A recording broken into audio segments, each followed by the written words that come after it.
Your head, you're right, but in my head, you are the bad.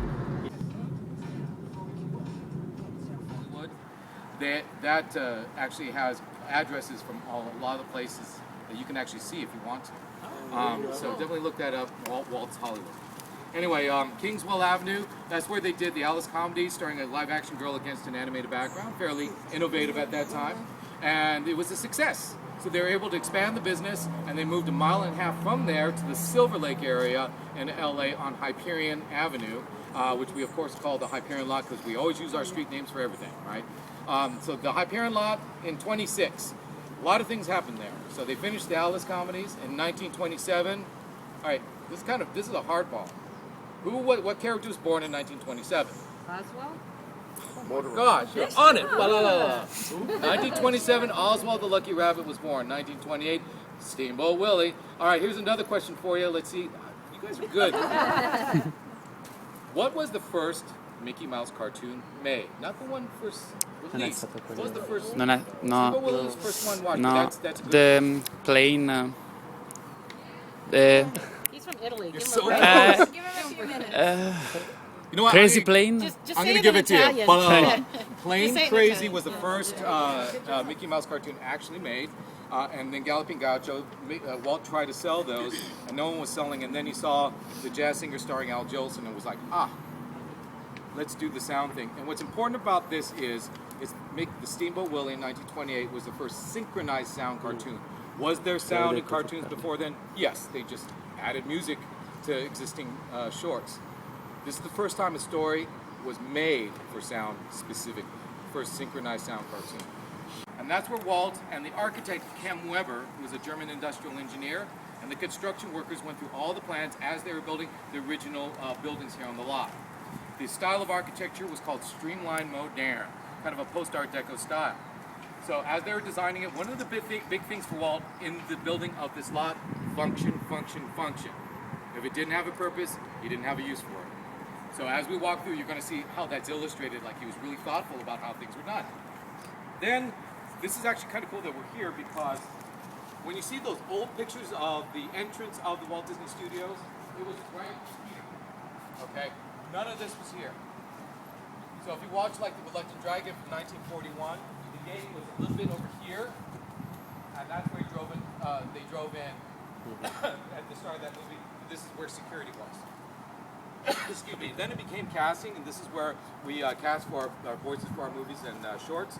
And then it became a production building, and now, as you can see, we expanded it to our Hyperion Health Club about 2007, I think. Be careful, car. So it's okay to walk on the grass. It's all right.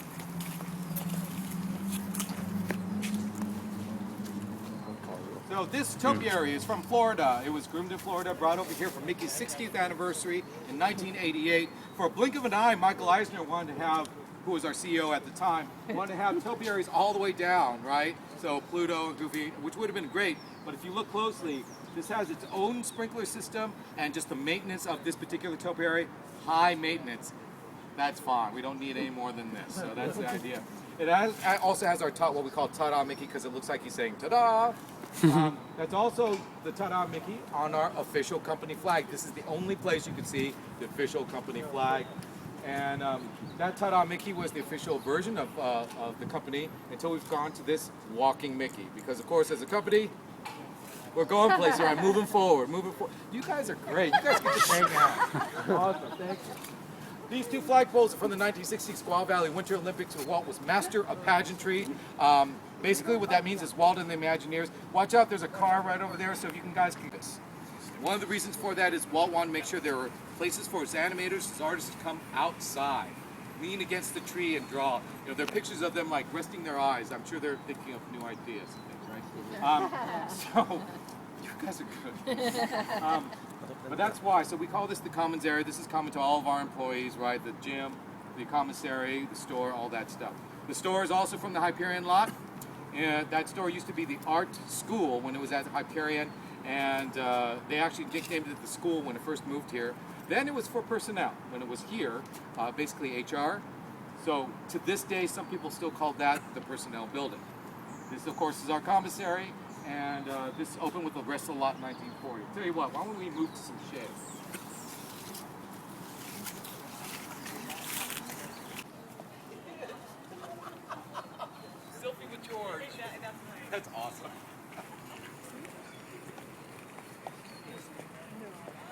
You know, I just want to lay on the grass.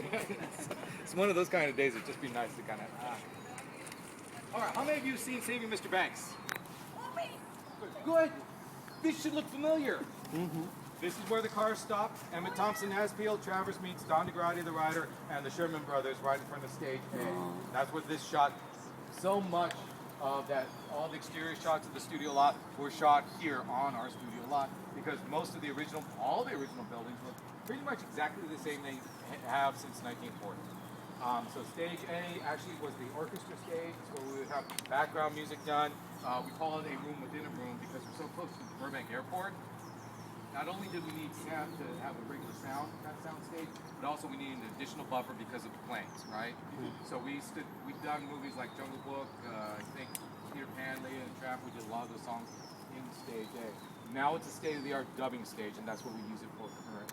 In the movie Saving Mr. Banks, you also notice that they had Babes in Toyland posters on the side, and that's absolutely accurate. We used almost all 4 of our sound stages at that time for Babes in Toyland, so they used a great deal of real estate here. Right behind me is the commissary. So this opened with the rest of the lot in 1940. Originally, it only sat about 200 people because this was mainly an animation facility. So we had table service in sort of the core room in the back over there. But of course, over time, the company grew. So we added the sort of south dining room. Now we can sit about 700 people. One of the fun things about the commissary is Walt's favorite food was chili and beans and grilled cheese sandwiches. Very simple dude, right? Out of it. So they went through the different steps of animation through the movie. So as he's trying to find Walt, he goes through in between and special effects, layout, and all that kind of stuff. So it was great for the movie, bad for direction. If you look over here, it says ink and paint is that way. Not true, it's that way. But we do call this Dopey Avenue. We call this Mickey Avenue. We call that Dopey Drive, and Minnie Avenue is down there. You can see this fire hydrant. As a joke, the animators put a sign on it that said Pluto's Corner. Fire hydrant and doll. It's a joke. So, for Pluto's 70th anniversary, they officially dedicated it as Pluto's Corner. And if you get close to it, which you certainly can, 3 paw prints by the fire hydrant. The 4th leg is business, right? And so go ahead and get close if you want to get in the theater. Okay, a few of you, right? We have a lot of screens for D23. We have the Parent Trap event. 101 Dalmatians, I think we did something. So this theater opened with the rest of the lot in 1940. One of the ideas was that Walt wanted to have a place where you can simulate a theater atmosphere. One of the reasons, for those of you who have been inside, you notice that the style of it is Art Deco, Fantasian theme. It's because in that theater, that's where Walt tested Fantasound. It was the first iteration of surround sound where Walt wanted to give the illusion that you're sitting in an orchestra.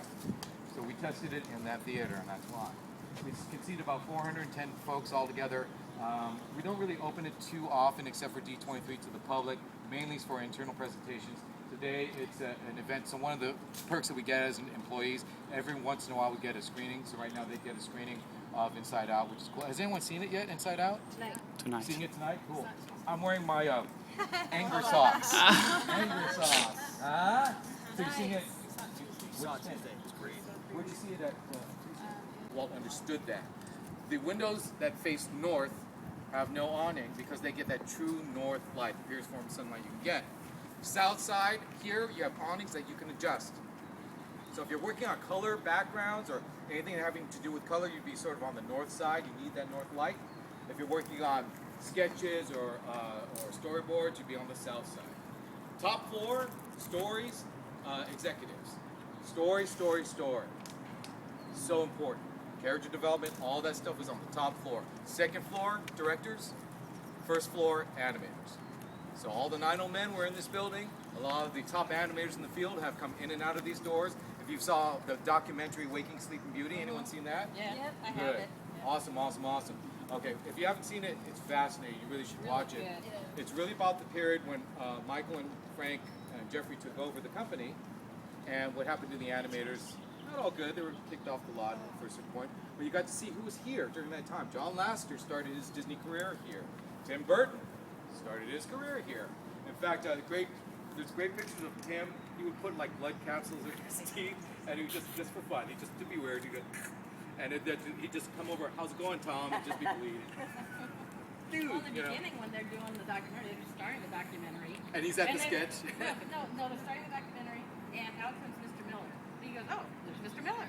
Ron Miller. Yeah. Ron Miller, who's run, you know who Ron Miller is, right? Okay, he was Walt's son-in-law. He was running the company at that time.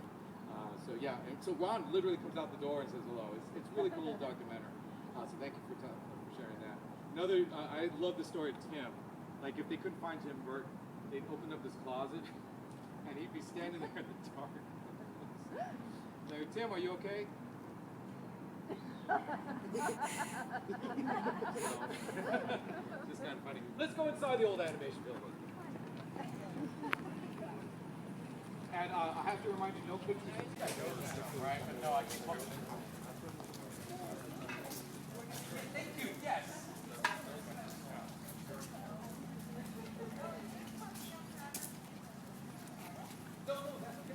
okay. So, Xavier Mr. Banks fans, these people are familiar. This is where Evan Thompson, as Beals Travers, takes a little coffee cup and makes a little thing, right? In fact, there's a piece of dead grass where she was. And so that scene was shot right over here.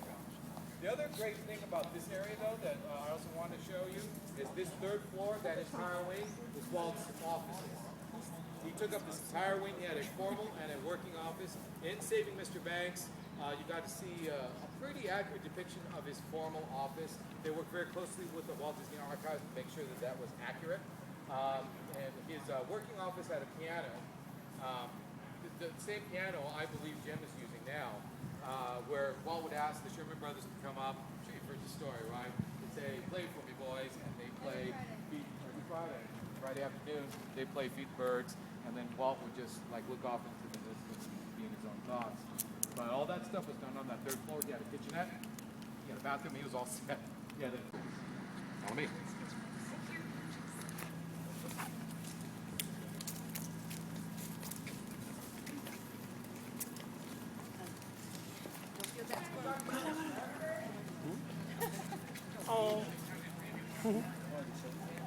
Chip chop. No, un altro, guarda.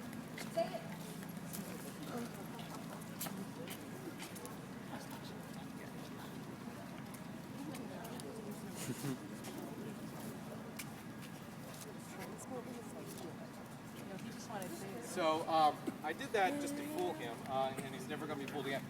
These squirrels are the most docile squirrels on the planet, and if they think you have food, they'll go right up to you. There's actually a story around the squirrels. When we moved here from the Hyperion Lawn 39, we're in production of several things, Fantasia, Bambi, and Pinocchio. For Bambi, we actually brought squirrels and rabbits and deer to study. For a while there, Walt thought about having animals here, like kind of an animal preserve. Thankfully, greater minds prevailed, and we didn't do that. But they say these squirrels are generations down from those Bambi squirrels. I don't know if that's true, but it's a great story. Yeah. No, perché Walt voleva farlo diventare anche un posto dove preservare gli animali, e si dice che questi siano, siano come si dice, gli eredi dei figli. Sì, i figli degli scoiattoli utilizzati per disegnare Bambi. So we have a property in Glendale that's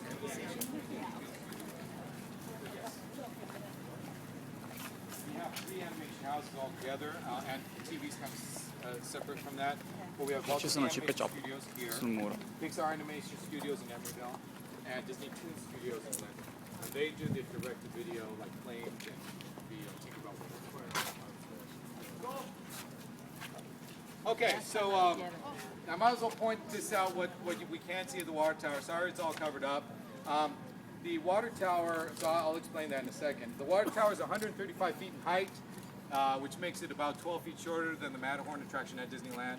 It used to hold 150,000 gallons of water for water services mainly, but also for things like air conditioning. We were the first studio lot to actually have air conditioning. If you can imagine, for cell animation, you don't want dust on those cells. So all those windows in the ink and paint building don't open. So that's why we needed air conditioning. And also for Soundstage 3. We built Soundstage 3 in 1953 specifically for 20,000 Leagues Under the Sea. We made it with a pool in it. We used the water from the water tower to fill up that pool so that the giant squid could fight the Nautilus submarine in that sequence. And that was all done in Soundstage 3. Now, the original design of the water tower had 4 legs, and they say that Roy O. Disney thought it would look better with 6. So we spent $3,000 extra to make sure we have 6 legs on our water tower, which I joke gives us bragging rights, because if you go down the street and see the Warner Brothers water tower, what do they have 4 legs, and we've got 6. Better. We don't use the water tower for water anymore. We have a water filtration system, much better for the environment, much more cost effective. But it maintains our sort of stoic icon of the studio lot. Before I move on from here, I'm going to talk a little bit more about that. Stages B and C are right here. Stage B is our state-of-the-art ADR stage and looping stage. ADR standing for automatic dialogue replacement, which basically means when you're shooting a live-action film and you're doing it on location, you know, a plane flies by, right? You got to dub over that voice to make sure you can hear it, so you don't hear the plane. Automated dialogue replacement. There's actually 2 definitions, but that's one of them. I don't know why there's 2, but there is. But we've also done lots of voiceover work in there. Name a favorite Pixar movie. Have it done in this stage B as well. We also use it for proper ADR, so things like I was talking about, make sure the voice sounds clearer. We did it for Once Upon a Time, Lost, Ant-Man, actually a few of the event, Ultron we did in there, and also non-Disney productions as well. So that's a very busy place. Stage C is a dubbing stage, so if we're dubbing an international movie, you know, into a different language, or we're dubbing it into English, either way, we'll do it in that stage B, C. So that's stages B and C. Now, we're going to go into the Shorts building. Again, I have to ask, no pictures inside the Shorts building, but I want to point out a couple of things when we go in there. Oh, by the way, it's called the Shorts building. This was from the Hyperion lot also. In there was 2 separate buildings that we put together. One of the buildings did the shorts for Silly Symphonies. The other building did some of the animation for Snow White. Let's go. The original Mickey Mouse Club TV show. How many of you saw Fantasia? Great. The orchestral sequences with Leopold Stokowski were shot in Soundstage 1 as well. When Annette Funicello passed away a couple of years ago, we dedicated this as the Annette Funicello Soundstage because of its history with the Mickey Mouse Club. So we had a big event here. Bob Iger was introducing it and all that kind of stuff. Because, I mean, she really was the face of the Mickey Mouse Club, let's face it. Kind of a nice way to honor it.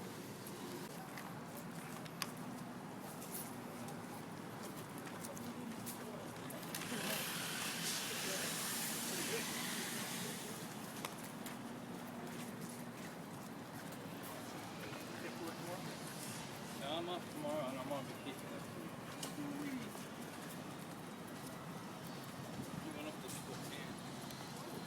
Soundstage 2 was built in the 50s and partially owned by Jack Webb, who's creating a TV show called Dragnet.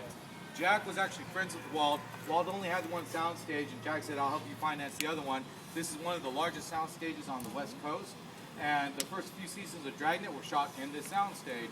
Also, Jerry Bruckheimer loves the soundstage because of its size. So parts of Armageddon with a big, we actually dug a hole so we could have the big, you know, asteroid sequences in there. We shot that.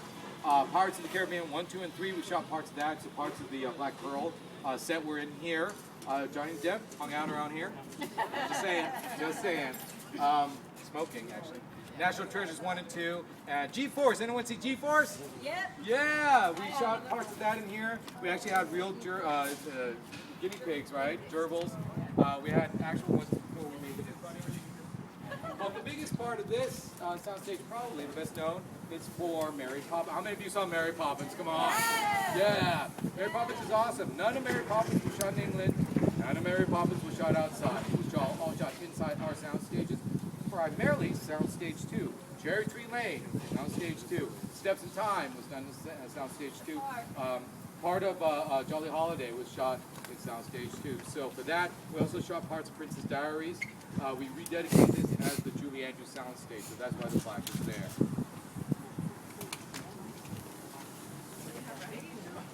Look, watch out, there's a crack coming down.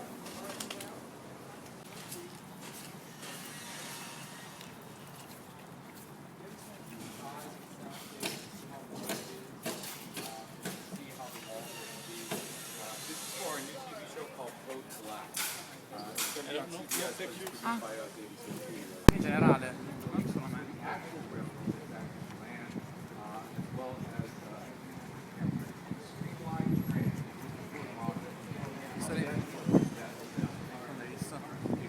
Cosa? Sì, sì.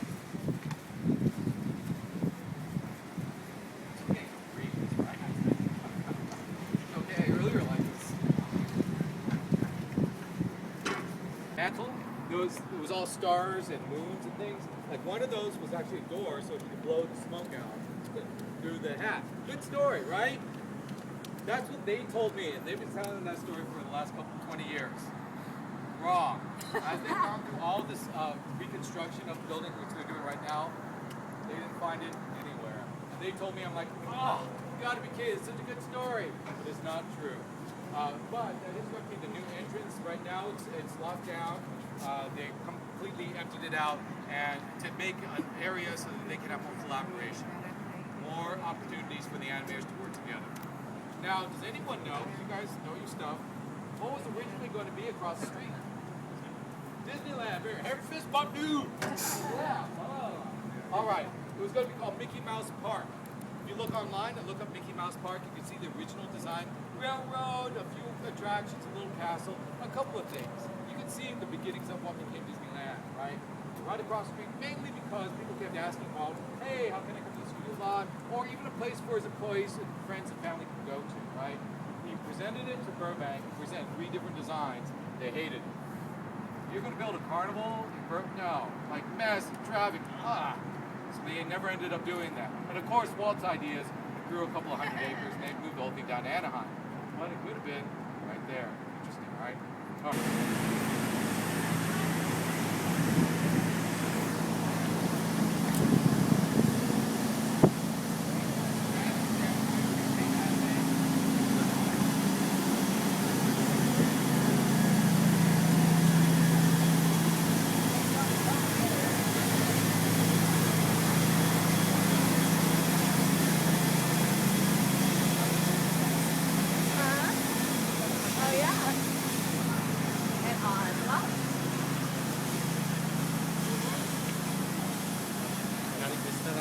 L'otto di uno staro.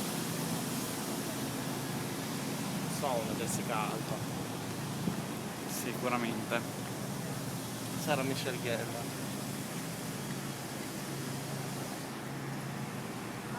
There's another sign over here on the other side.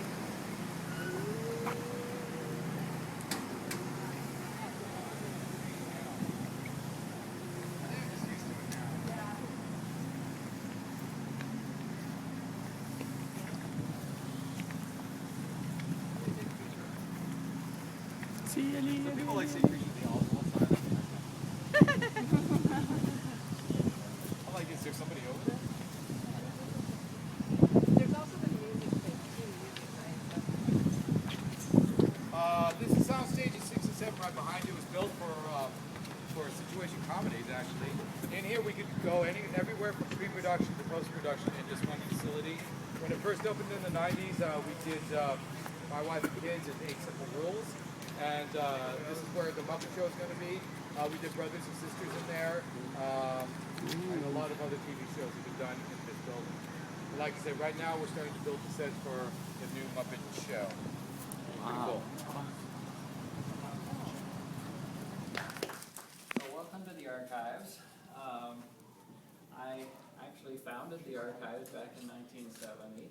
In fact, Monday is our anniversary, 45 years, both for the archives and for me. I retired in 2010, but I just live a mile away, and I enjoy meeting with the D23 group, so you get me today. Why does Disney have an archive? Well, I guess it's really pretty obvious. Can you think of another company anywhere in the world that reuses its past as much as Disney does? We're constantly looking back into things that we did years and years ago and using them in our current projects. A good example is Snow White and the Seven Dwarfs. I mean, here's a film that was made back before any of us were born, back in 1937. But it's still important to the company today. We can do books based on it. We can use the music. We can do a new attraction at Walt Disney World, which we recently did. So 40 years ago, you could walk down the hall and there was the person that worked on the film, and you could get your answer to your questions right away, but they're all gone now, and so people have to rely on the archives. When we started the archives, it was a one-person department, me. Today, I think they've got about a dozen people working in the archives, so it's grown quite a bit in the 45 years since we got started. What I'm going to do this afternoon is just briefly describe what's around in some of the cases here, and then we'll give you some time to walk around on your own and get to see things up a little more closely and take your pictures. Plus, I did bring out a few special things to share with you today that we don't ordinarily have on display.